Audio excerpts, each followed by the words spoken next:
Selamat sore Ibu Wigati dan juga teman-teman. Di sini kami dari kelompok G akan mempresentasikan hasil diskusi kami mengenai konsep permintaan dan juga penawaran. Di sini kami terdiri dari 3 anggota. Yang pertama adalah Basilius Agung Arus Prana, yang kedua adalah Noverianti Malembarus, yang ketiga adalah Sentio Wicaksono Adi. Permintaan adalah jumlah barang atau komoditi yang diminta oleh pembeli untuk memenuhi kebutuhan masyarakat sosial dalam suatu pasar ekonomi. Permintaan ini dapat dibagi menjadi 3 bagian. Yang pertama adalah permintaan efektif atau effective demand. Adalah permintaan terhadap suatu barang yang disertai dengan kemampuan untuk membayar harga barang tersebut. Yang kedua adalah permintaan absolut atau yang dikenal dengan absolute demand.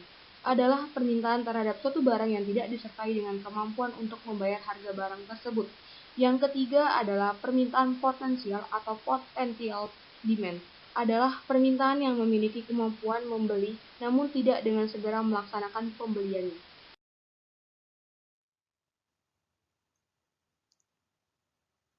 Pada slide ketiga ada faktor yang mempengaruhi permintaan. Yang pertama ada pendapatan konsumen. Tingkat pendapatan mencerminkan kemampuan atau daya beli konsumen. Semakin tinggi tingkat pendapatan konsumen, maka daya belinya terhadap barang dan jasa juga tinggi. Demikian pula sebaliknya. Tinggi rendahnya permintaan akan barang dan jasa juga tergantung pada pendapatan konsumen. Ketika pendapatan konsumen semakin besar, maka semakin besar pula permintaan mereka. Terus yang kedua ada harga barang itu sendiri. Di sini tingkat harga merupakan faktor utama yang mempengaruhi jumlah barang yang diminta. Semakin tinggi tingkat harga suatu barang, semakin sedikit jumlah barang yang diminta oleh konsumen.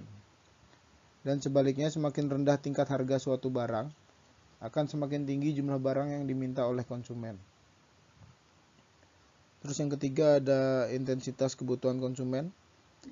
Apabila kebutuhan akan suatu barang dirasa sangat mendesak, jumlah barang yang diminta cenderung semakin bertambah.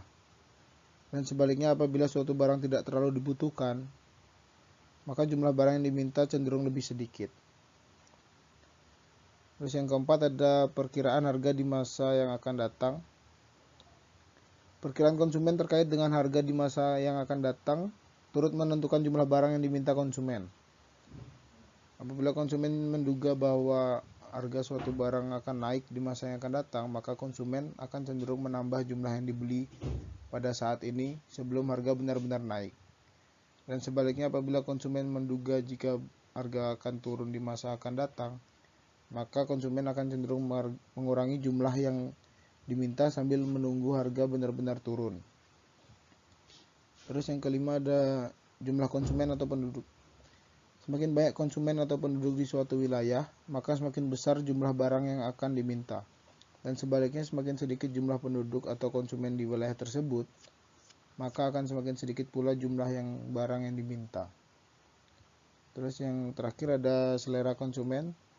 Jika selera konsumen terhadap barang tertentu meningkat, maka permintaan terhadap barang tersebut akan meningkat juga.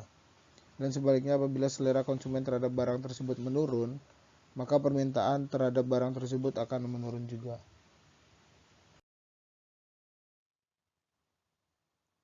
Ketika harga suatu barang atau jasa mengalami penurunan, maka jumlah permintaan barang atau jasa tersebut akan naik. Dan sebaliknya, ketika harga barang atau jasa meningkat, maka jumlah barang atau jasa yang diminta akan berkurang. Inilah hukum permintaan.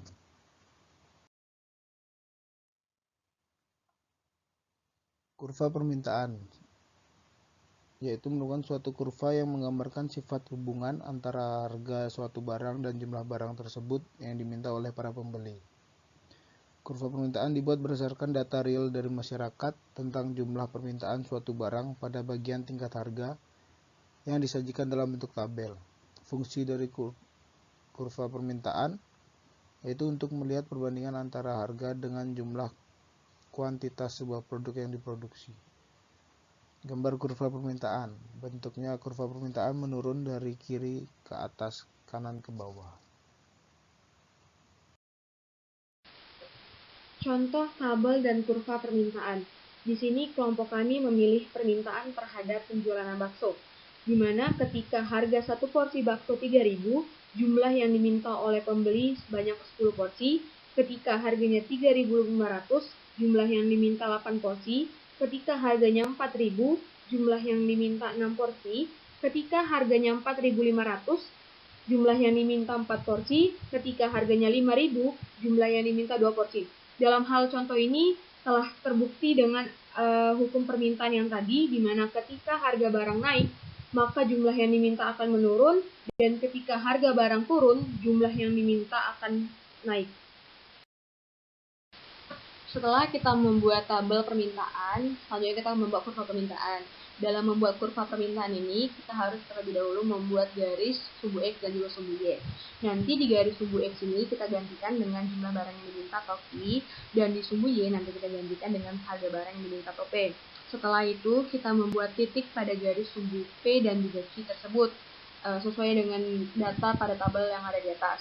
Misalnya di sumbu Q, nanti ada titik 2, 4, 6, 8, dan juga 10.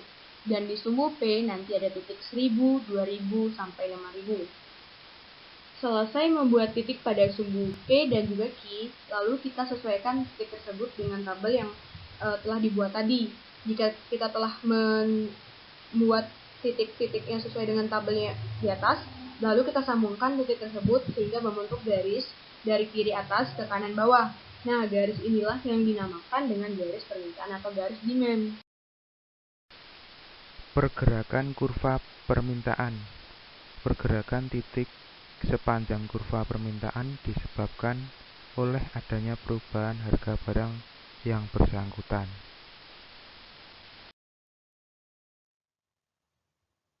Pergeseran kurva permintaan. Kurva permintaan juga bisa mengalami pergeseran baik ke kanan maupun ke kiri. Pergeseran ini terjadi karena berubahnya jumlah produk yang diminta konsumen sebagai akibat dari berbagai faktor, kecuali faktor harga produk tersebut. Faktor yang dimaksud adalah pendapatan konsumen, harga produk lain, selera, dan jumlah pembeli. Contoh pada pendapatan konsumen. Yang kiri untuk barang normal, apabila pendapatan konsumen meningkat, maka jumlah barang yang diminta akan meningkat pula dan kurva permintaan akan bergeser ke kanan. Untuk yang kanan, untuk barang inferior, apabila pendapatan konsumen meningkat, maka jumlah barang yang diminta akan turun dan kurva permintaan akan bergeser ke kiri. Penawaran. Penawaran adalah jumlah barang yang ditawarkan oleh seorang penjual di pasar pada berbagai tingkat harga dan waktu tertentu. Macam-macam penawaran. Yang pertama, penawaran marginal.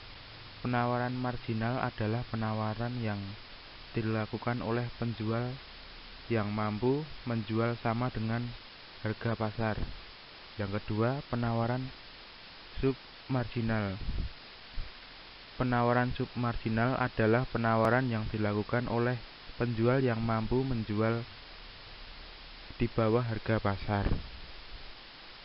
3. Penawaran supermarginal. Penawaran supermarginal adalah penawaran yang dilakukan oleh penjual yang menjual produknya di atas harga pasar. Yang keempat, penawaran pasar. Penawaran pasar adalah penawaran yang dilakukan oleh banyak penjual di pasar. Yang kelima, penawaran individu. Penawaran individu adalah penawaran yang dilakukan oleh satu individu.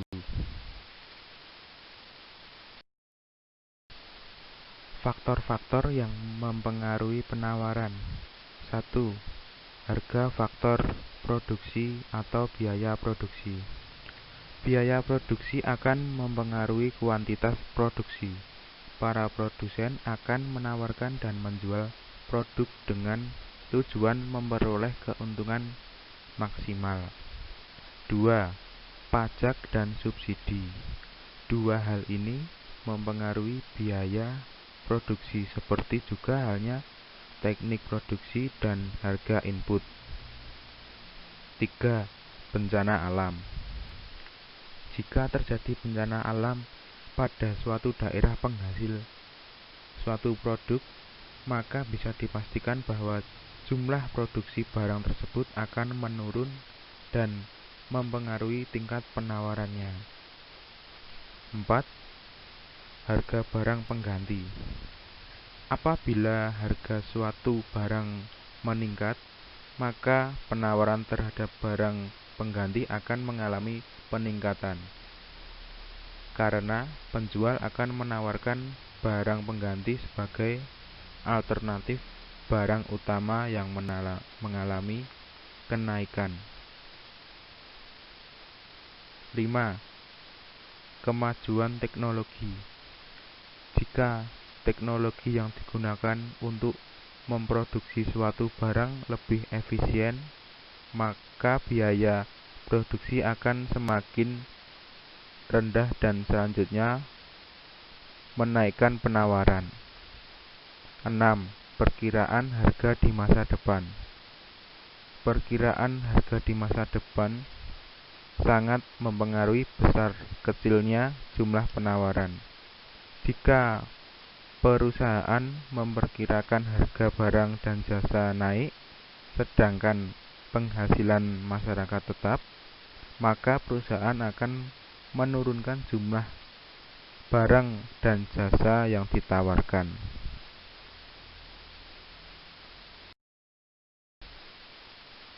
Hukum penawaran. Bila harga naik, jumlah barang yang ditawarkan juga akan naik. Sedangkan bila harga turun, jumlah barang yang ditawarkan juga akan turun. Kurva penawaran.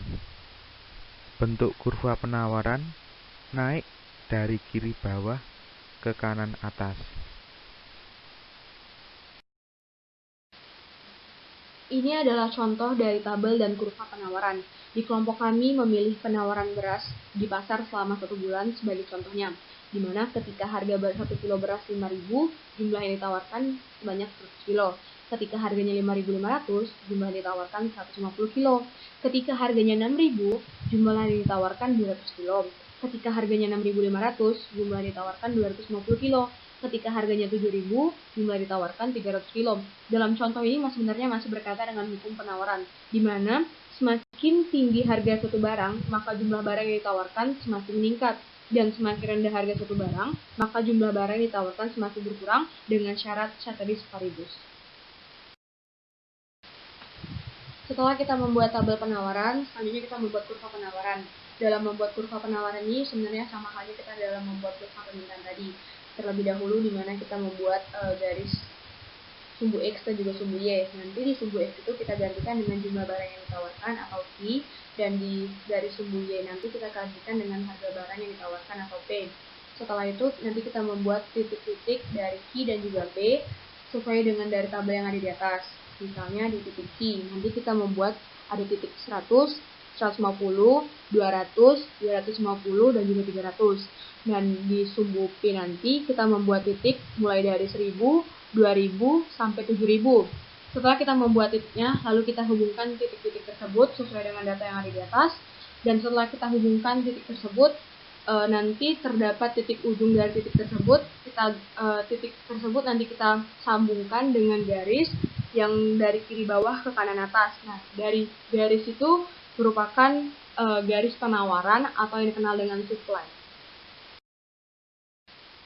Pergerakan kurva penawaran merupakan pergerakan yang terjadi di sepanjang kurva penawaran yang diakibatkan oleh berubahnya jumlah produk yang ditawarkan produsen sebagai akibat dari perubahan harga produk tersebut.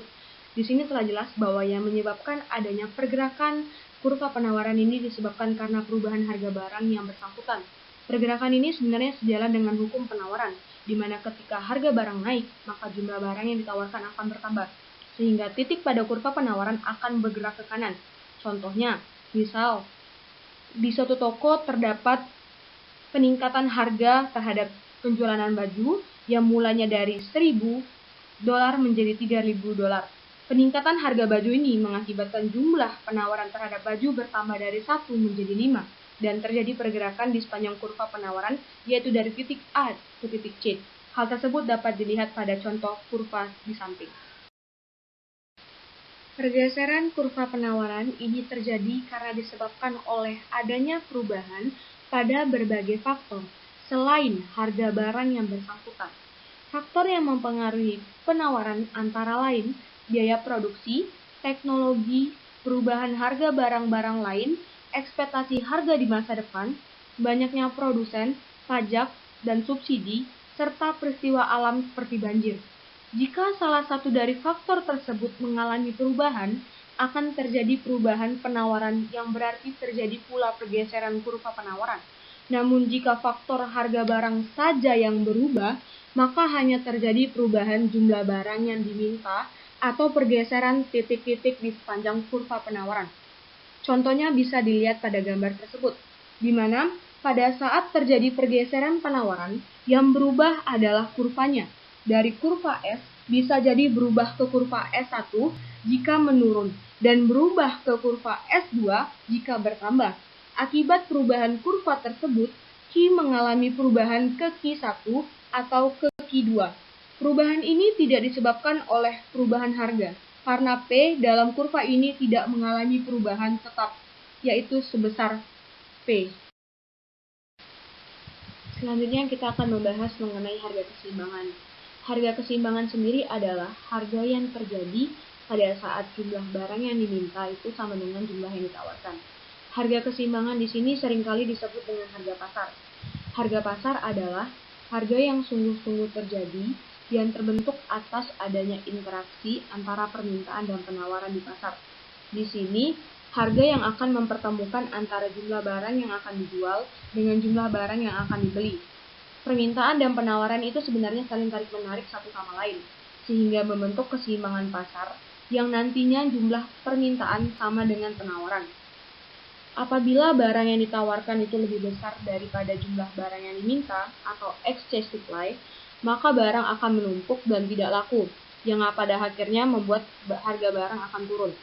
Tetapi sebaliknya, jika barang yang diminta melebihi jumlah barang yang ditawarkan atau excess demand, maka pembeli itu akan saling berebut, di mana persediaan barang akan semakin berkurang dan menipis. Hal ini membuat kecenderungan harga akan naik lagi. Menentukan harga keseimbangan.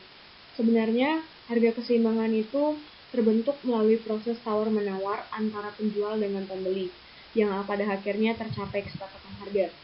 Dalam proses, pembeli akan menurunkan harga dan penjual akan menaikkan harga, sehingga bertemu pada titik harga yang menjadi kesepakatan antara pembeli dan juga penjual.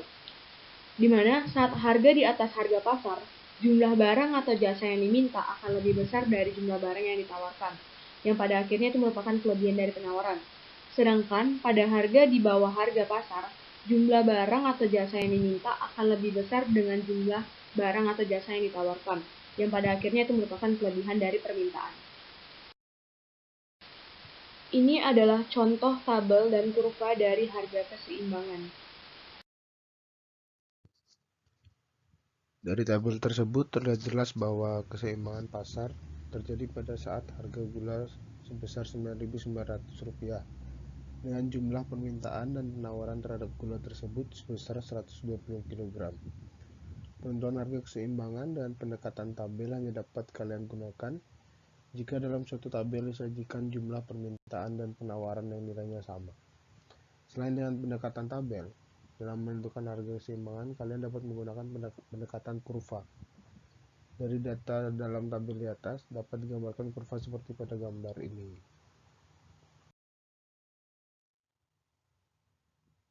Secara grafis, keseimbangan ditentukan oleh perpotongan antara kurva permintaan dan kurva penawaran. Di samping titik keseimbangan terjadi pada titik E. Pada titik ini, harga yang berlaku sebesar Rp9.900 dan jumlah permintaan maupun penawaran terhadap gula pasir sebesar 120. Harga di bawah titik keseimbangan akan menyebabkan kelebihan permintaan, sedangkan harga di atas titik keseimbangan akan menyebabkan kelebihan penawaran. Di sini kita akan membahas mengenai pergeseran dari titik keseimbangan. Efek perubahan kurva permintaan terhadap titik keseimbangan. Permintaan dari D0 ke D1 dan kurva ini penawaran tetap sebesar S0. Kondisi ini berarti bahwa terjadi kenaikan permintaan dari Q0 ke Q1, di mana kenaikan ini tidak dibarengi dengan kenaikan penawaran. Akibatnya, jumlah barang yang ditawarkan lebih sedikit dibandingkan dengan permintaan. Konsumen akan berebut barang sehingga harga barang pada akhirnya naik ke P0 ke P1. Perubahan kurva permintaan ke kanan akan menggeser titik keseimbangan ke kanan, yaitu dari E0 ke E1. Efek perubahan kurva penawaran terhadap titik keseimbangan. Perubahan penawaran disebabkan oleh berubahnya faktor yang mempengaruhi penawaran di luar harga. Bertambahnya penawaran akan menggeser kurva penawaran ke kanan. Dari pergeseran ini, jumlah yang ditawarkan tentu naik dari Q0 ke Q1. Kenaikan jumlah penawaran semakin lama cenderung akan menurunkan harga. Karena kenaikan penawaran yang tidak dibarengi dengan kenaikan permintaan, maka akan menyebabkan kelebihan penawaran dan lama-lama harga pun semakin menurun. Begitu juga sebaliknya pada kasus penurunan penawaran, harga akan semakin naik. Efek perubahan kurva permintaan dan penawaran secara bersama-sama terhadap titik keseimbangan. Seringkali perubahan kekuatan pasar, yaitu permintaan dan penawaran pasar, terjadi secara bersama-sama. Misalnya keduanya mengalami kenaikan atau penurunan. Pada gambar 4.27 tampak bila terjadi kenaikan pada kurva permintaan dan kurva penawaran, maka akibatnya kuantitas keseimbangan akan naik. Sementara itu harga keseimbangan bisa mengalami kenaikan atau penurunan. Bila kenaikan permintaan lebih dominan, harga akan naik seperti gambar 4.27, dan begitu sebaliknya bila kenaikan penawaran lebih dominan, maka harga keseimbangan akan turun, terlihat pada gambar 4.29. Pada kasus penurunan kurva permintaan maupun penawaran, maka kuantitas keseimbangan akan berkurang. Hal ini terjadi pada gambar 4.28 dan gambar 4.30. Sedangkan efeknya terhadap harga keseimbangan tergantung pada mana yang lebih dominan penurunannya. Bila penurunan permintaan lebih dominan daripada penurunan penawaran, maka harga keseimbangan akan mengalami penurunan. Dan bila penurunan penawaran lebih dominan daripada penurunan permintaan, maka harga keseimbangan akan mengalami kenaikan.